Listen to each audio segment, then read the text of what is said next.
if you planted English peas in your garden, they're probably getting the size now where you need to be thinking about giving them some sort of a support system. Now on our early Alaska peas here, we've just put up a piece of poultry wire, which works real well.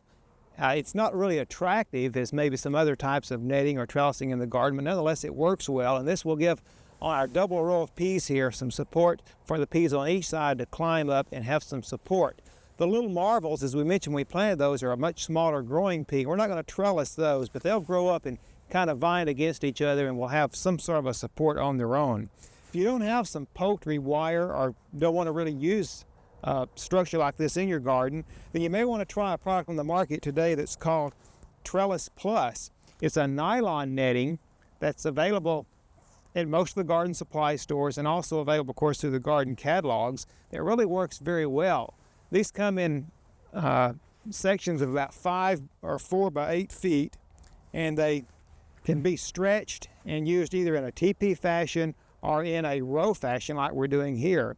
I've tied it already on that side, and then I can just stretch it very tightly and tie it over on this side of my stake, and they really have a nice tight trellis for these peas to grow on. Now this variety here that we're trellising is the Wando variety, and it does get pretty large. It'll probably get about 3 or 4 feet tall, so it's one variety that you definitely do want to stake in your garden. Don't let your peas get too tall before you give them some sort of a support, because they really will benefit by being kept up off the ground. We hope you've enjoyed this classic from the Oklahoma Gardening Vault. Remember, even though these tips and techniques are timeless, there's always something new to learn in the world of gardening.